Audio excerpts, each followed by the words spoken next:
Alright, welcome boys. I know all 20 are watching. Welcome to the awards that everyone already forgot about. The GDL Season 15 Awards.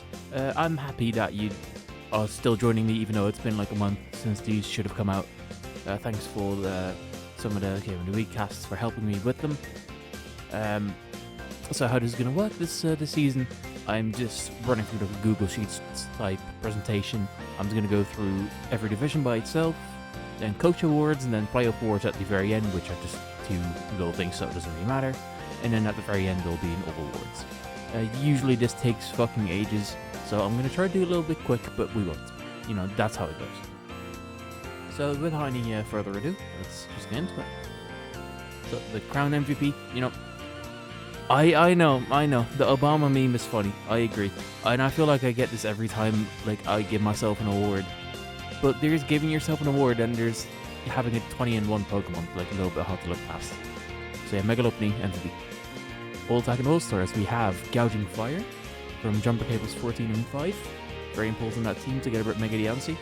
And we have Urshifu Rapid Strike, which is the standout on Random Populous team. Which was really hard to choose actually, because it could have been a lot of them. You know, he had all these broken shits. He had Mega Absols there, playing like every single game. He had Salamence. He had so much stuff. I think Ursula and Blood Moon, but I might be confusing that now. It's been a while. But just like so many tier 1s. But this was definitely the best one, the scariest one for everybody. And then we have Ninja Warriors Mega Medicham, which cheesed past like 4 people and got him into playoffs, which is very epic. 12 and 6. Very good to see Ninja in playoffs anyway. And we have Gardevoir, which has lower KD than everything else in this list, but it's also the only reason that Fire Trucker escaped the relegation spots. So I think there's a lot to say about that. So congrats to Fire Trucker for staying up, and you can thank you Gardevoir for it.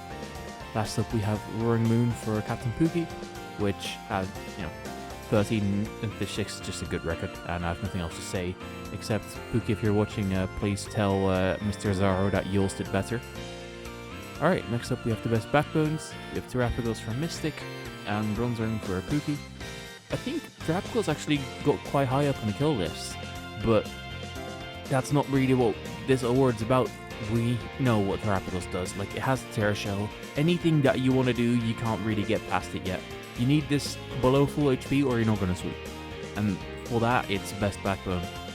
And Bronzong on Pookie's team kind of just... I mean, it didn't really set momentum, because it can't, but it, avoided so many 2-shots that Pookie got a way to, slow things down or set up rocks, or do something that allowed him to move the game all amazing. With best low tier, we have, obviously, Dusknoir for Lucas, who sadly left the server. That was the craziest Dusknoir showcase I've seen, especially in the early season, where I think was getting, 4 kills a game. And we have Mega Electric. Yes, that is a losing record. I understand. It still did very well because of its role in the games. If you actually watch the games, you know that Mega Electric did well. And we have the carry, which was Mega Gardevoir for Mountain Man. If Mountain Man was winning, Mega Gardevoir was winning. It's because Mega Gardevoir beat the shit out of you, and pretty much same with Latios for Chuke.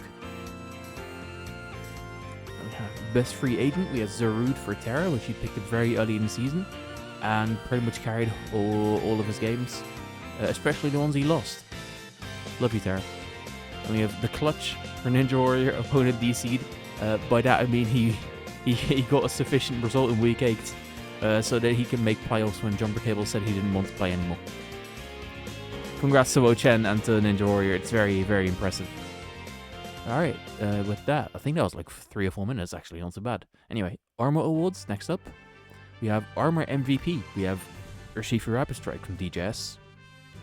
Which, again, when you have something that's got such an insane KD count, it's really a little bit hard to look past, especially when it's on a team like DJS's one that just does very well. You know, if you have 20 kills but you're on the 7th seed, you're not going to get MVP. But, yeah, fair play to DJS, good job. Then we have All Attack and All Stars, we have Meowth Karada, we have Terrakion, Roaring Moon, which did worse than Captain Pookie's, which I'm sure Anzaro is not happy about. And with Raikou, again like Gardevoir, did worse than some of the others on this list, but was very important in this team staying up. So for that, it gets that. and Mega Aerodactyl essentially captaining Slice to another playoff run. For the best backbones, we have Garchomp.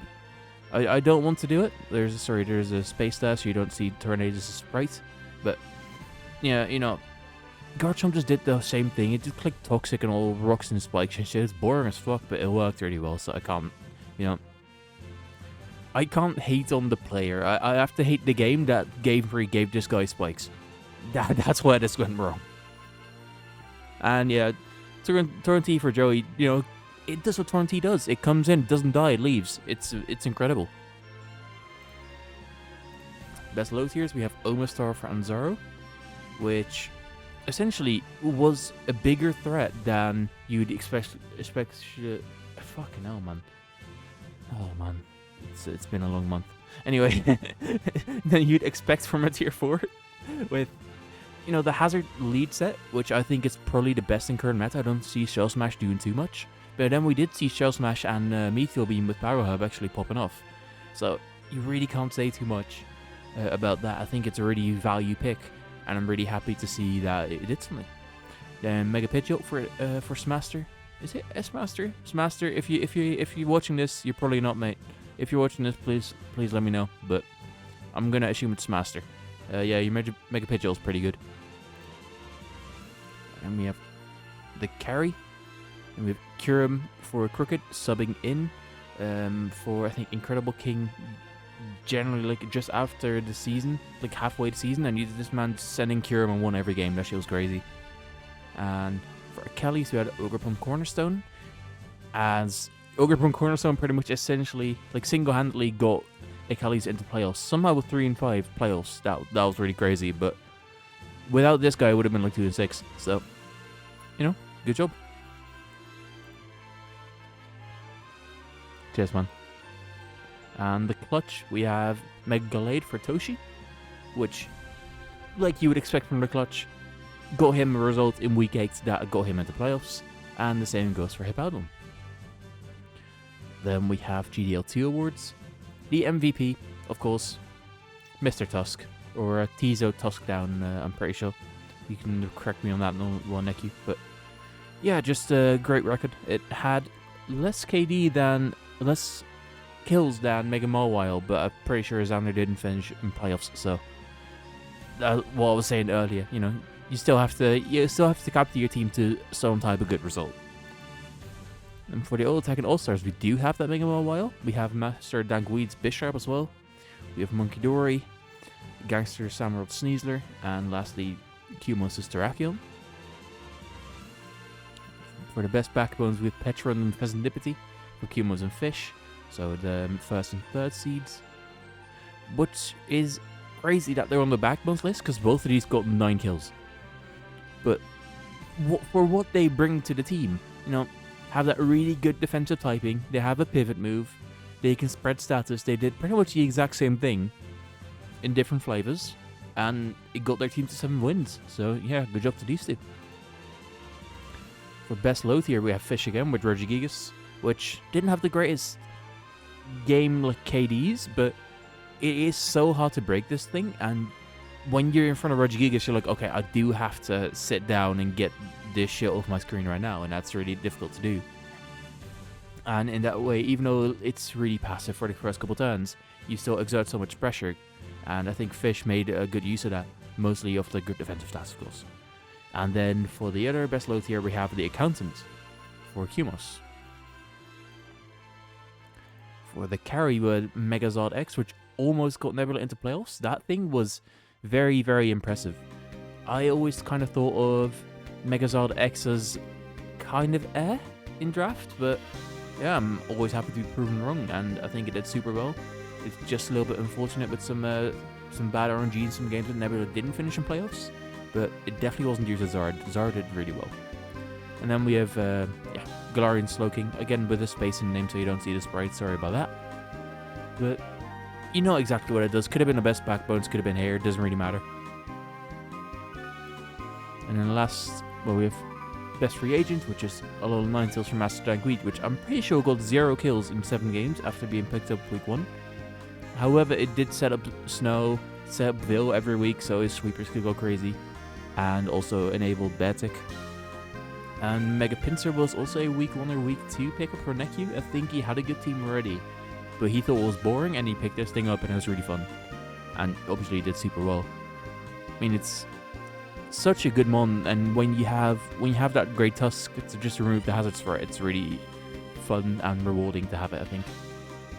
And lastly, we have the Clutch, which is Grassnot Beartick from Master Dankweed in a big weak egg game, where he used Grassnot. I forgot the exact target, but something on T-Buster's team got absolutely domed. It was incredible. And for Leo, we have Scizor that got him into playoffs. Alright, moving on, we have a one-page Coach Awards. So we start with the most creative coach. For Armor Division, that is Mountain Man, whose most creative coach isn't even in the building, but in the composition of the team itself. If you didn't know, Mountain Man had to draft. He gave himself the rule that he could only draft Pokemon that had a perfect link with a Warlord in Pokemon Conquest, which means he had like 30 mons on the board total, and he managed to make a competitive team out of it. So honestly, big congrats. It was very impressive to see. For the most creative coach, obviously we have to have Sylvestrin. I feel like if I didn't do that, I feel like there would be some like divine judgment on him or something. I don't know how that works, but I'm pretty sure it does. And we have Master Dankweed, of course. Always pulling with some bullshit, but it always works. Well, maybe not always, but moving up to most improved coach, we have him again. For the simple reason, this is the first time since Season 5 that he made playoffs. I feel like that deserves a nod. And then in Armor Division, I'm sorry, you guys are all like... You guys are all decent. I don't have anyone that I can point out like, this guy was amazing though, because there's a couple of new guys that made playoffs, and there's a couple of guys that are already usually in playoffs and just are still there, so it's a little bit hard to make that shout out. But in Crown Division, we have Random Poplio, who spends a lot of time GDL2. And most people, when they come up to GDL from GDL2, they usually have like a 3 and 5 season before they start getting really good. But Random Poplio said, fuck that, and I'm just going to go 5-3 immediately. I feel like it might have been helped out by the fact that no one drafted his good shit. So he could just have like a bunch of broken shit on his team. But, you know, worked out for him, so what can I say? And then Coach of the Season, Obama meme. Now we have the other 8-0 team, and then we have the top season, regular season finisher in GDL2 with Qmos, so I think these really speak for themselves.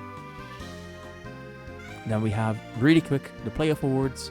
So the playoff MVP for GDL is Miasgrada from Smaster, which won him the quarterfinal against myself, as well as the final against Azaro with its trusty Choice Scarf, as well as Great Tusk for Necrotic, which I think was really good in 2 of the 3 games, and I don't remember what it did in the last one, but I remember it just clicking headlock and rushing one of them, just killing the 4 guys, just click, click, click, and they'll die. It was crazy. Alright, and that's pretty much that. I know you didn't get all that, so here's an entire screenshot so you can look at all of them at your own pace.